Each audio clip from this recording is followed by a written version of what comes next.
Great. So yeah, thanks, Michal and Daniel, Greg, and Catherine for this invitation. So as Michal mentioned, I was a postdoc at Civils for several years. That's where I learned SACS, and now I am at the Antibiome Center, which is part of the Wells Lab group at UCSF.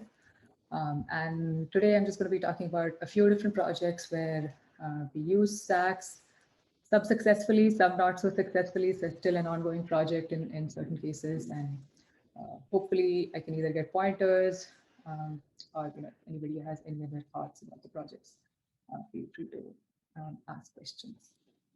Okay, so the research at Wells Lab revolves around a few different things. There are some uh, protein engineering for creating, certain enzymes or repurposing enzymes for like studying signaling pathway and such, and a few other projects. But the major one is this one shown right here, where you are doing target discovery using proteomics approach, where you try to see what kind of receptors or what kind of um, proteins are overexpressed in disease state versus normal state. So say, for example, in cancer, and then you can use a phage display approach to come up with specific binders for those targets. And there are two different libraries that the Wells Lab uses. One is a Fab library, and then more recently, a graduate student developed a library with the VH, is what Ali mentioned previously. So we have our own library, and you can do phage displays and get binders for those targets. Yeah, and then these binders can be used for diagnostics or or as therapeutics with collaborations with companies and whatnot. So one such target is CDCP1, and one of the projects is targeting a proteolytic neoepitope of CDCP1. So CDCP1 is subdomain containing protein 1, and it is critical in RAS-driven cancers. So you have overexpression of CDCP1 in RAS-driven cancers, or in solid tumors, you have proteolytically cleaved forms of CDCP1 that are expressed to the surface. And so yeah, just that CDCP1 is essentially is a single transmembrane protein, has these three cup domains, cup1, cup2, cup3, and the proteolysis happens between cup2 and cup3. Um, and the two very talented postdocs in the lab showed that if you both the cleaved and the uncleaved form of CDCP1 bind to this antibody over here, which is specific to the N-terminal region of the protein. So that kind of gave the idea that, oh, maybe even after cleavage, the cup2 and the cup3 are staying together. So that was one question that we were trying to answer using SACS. And when we expressed full-length CDCP1, just the extracellular domain, so that would be so cup1, cup2, cup3, that was expressed. And then in another round of expression, the the cup2 and the the cup3 and the cup1, cup2 were expressed as separate plasmids and co-transfected. That's how you get the cleaved form. Both of those were expressed, and we used SE-secmols to see if they actually form, if there are any huge conformational changes between the cleaved and the uncleaved form, and you see that no, there isn't. So that was like a very easy and very clear way to say that both the uncleaved and the cleaved form kind of come out at exactly the same place, have maybe a few slight differences in their P of R function, but overall they are very similar, not too huge conformational changes. And since people have been already talking about the AlphaFold, I will mention that I tried to pick up the model from AlphaFold and try to fit it to the SACS curve. Unfortunately, as people who have used structures from their freely available database would know, that there are some regions that they have very high confidence in, and those regions, but there's like a whole bunch of other regions which are missing. So we couldn't really fit any stacks data because there's like about 100 to 200 residues that are missing and very floppy. But yeah, it's a great thing to have those atomic structures in hand, and they'll work well for, in cases, in certain cases. Okay, so yeah, so uh, so Jay and Shion, the postdocs who worked on this project, they were actually able to do a bunch of rounds of phage display and come up with an antibody, a Fab, which binds specifically to the proteolytically cleaved form. And the next question was then, oh, now where does it bind? And the approach that they took at the time was just to do a negative stain.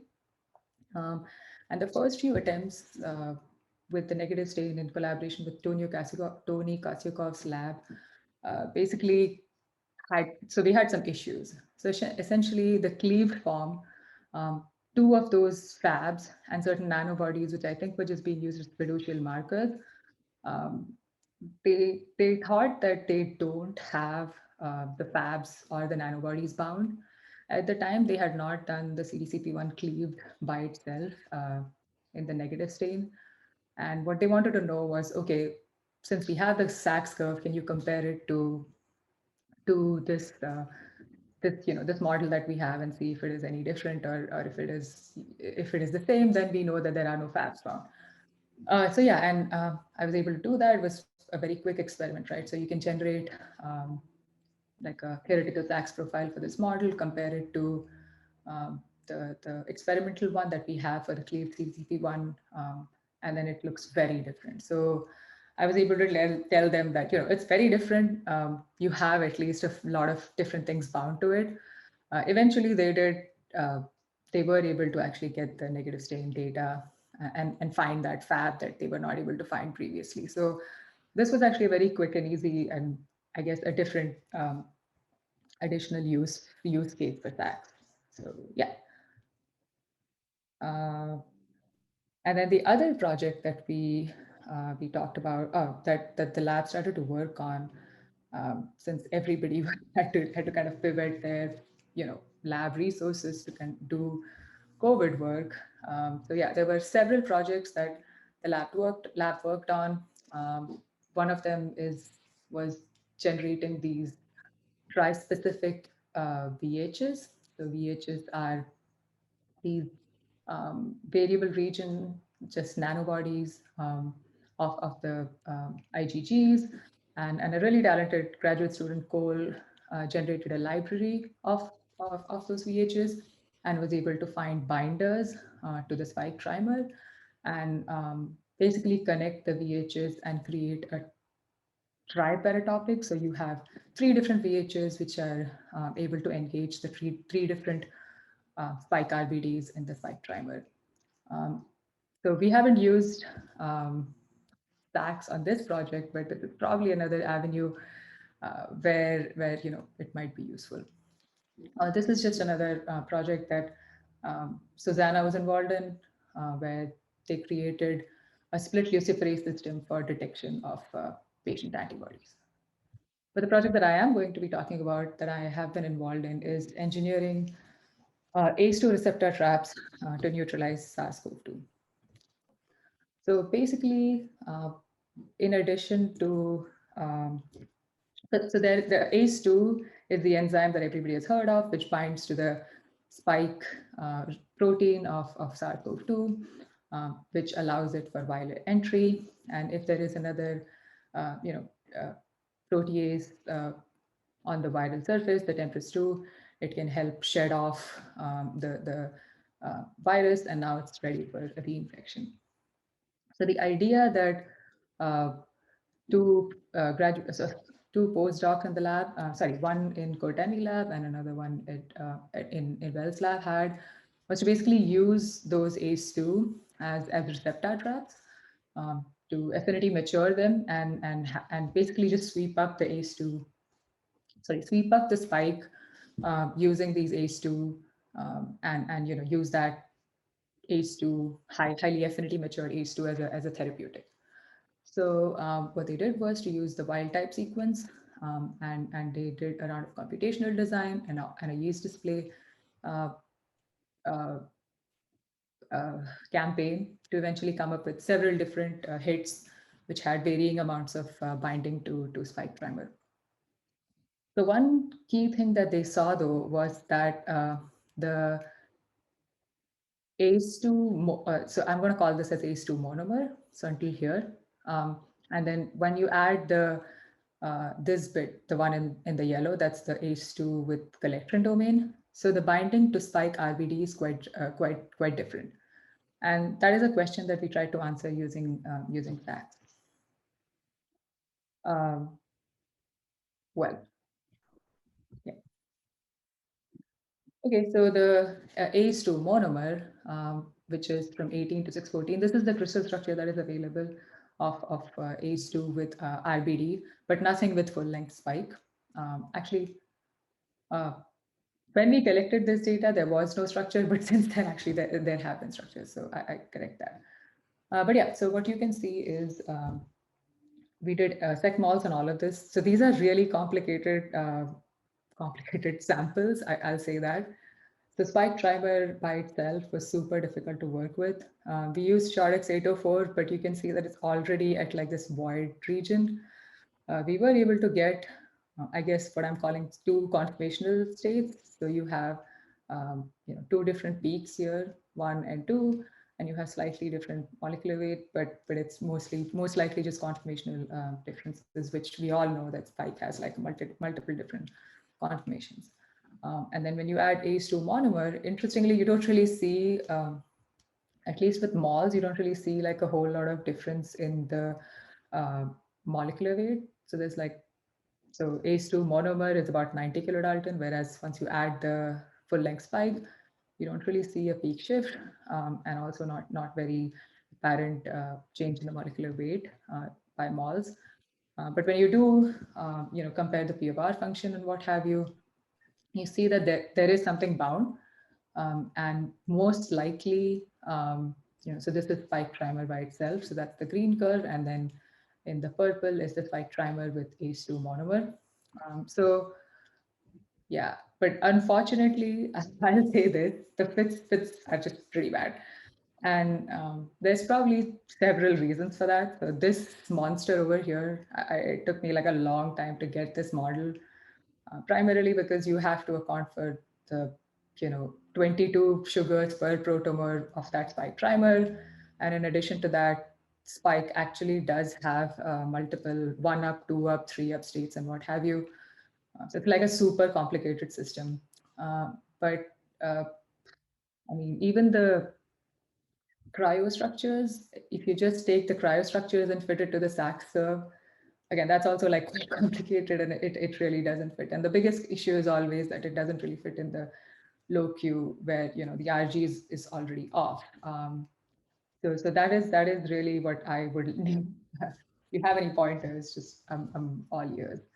Um, I have a theory that the spike is actually doing a lot more breathing motion than is accounted for in the several cryo-EM structures that are there.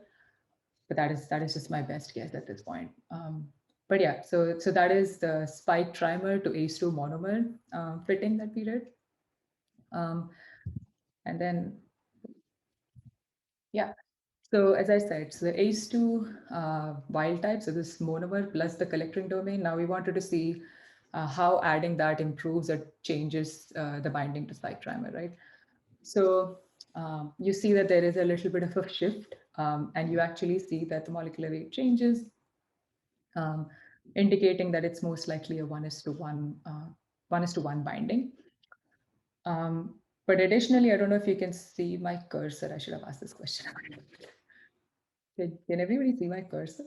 Yes, we see it. Okay, yeah. So so you see the shift, but you also start seeing this little peak over here, which is already in void. So this was done in SHORTX 804.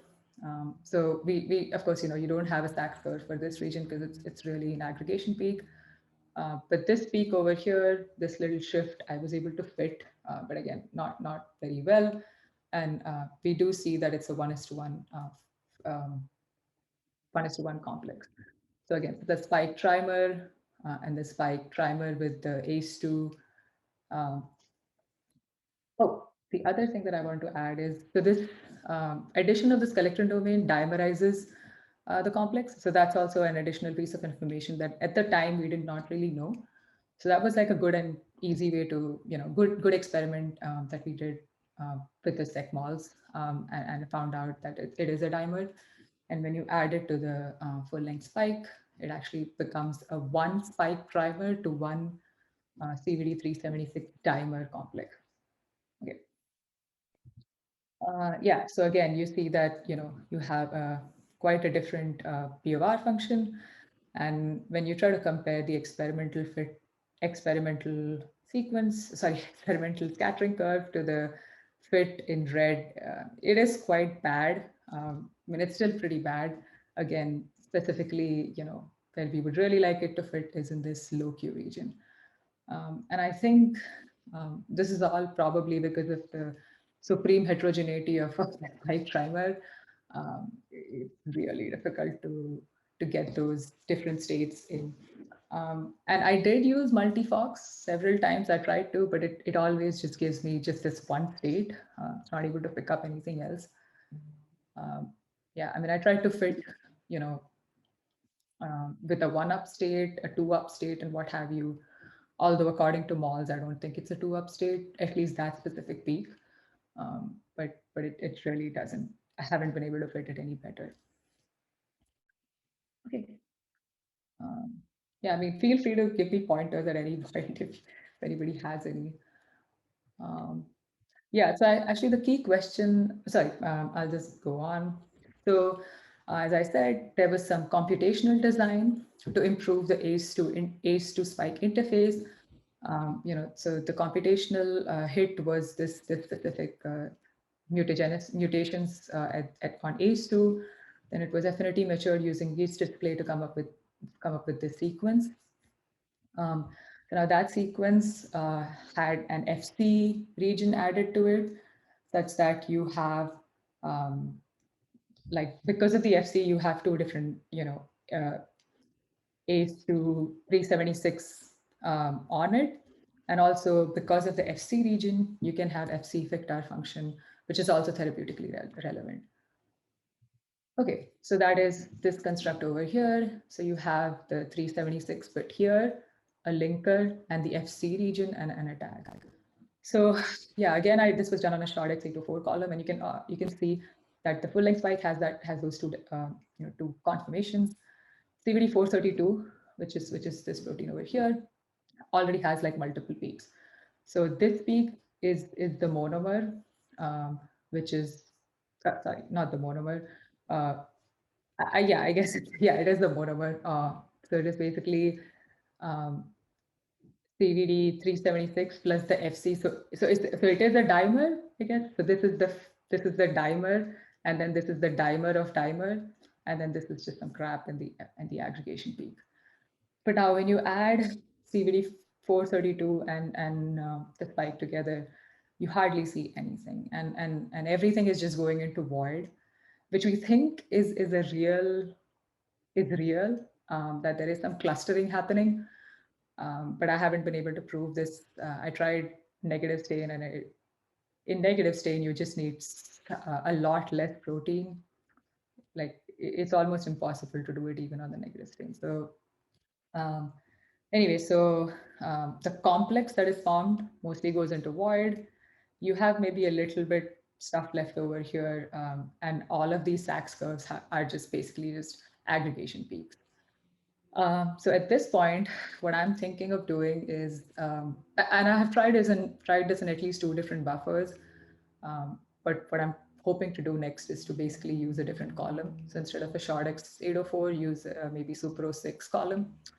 So once the beamline comes back up, that's really the plan. But yeah, we do have cryo-EM data of this protein spike, so ACE2 spike trimer complex. And what it looks like is essentially that it has a one-up state and a two-up state, and very, very beautiful density for ACE2 on both in the one-up state and in the two-up state. So the question still remains that what is the stoichiometry of binding? Given that once we add the FC region, we really don't know how this protein is binding, whether it's clustering, bringing multiple spikes together. And if that is what it's doing, then that's like a really cool mechanism. But yeah, at this point, unfortunately, that's really the extent of information that we have. But yeah, and that's everything. So thank you all for listening. If you have any questions, suggestions, feel free to ask. And thank you to the Beamline guys. They have been super helpful. Daniel is always very accommodating. I've bothered him a lot. And yeah, hopefully by using a different column, we can get a better, better results.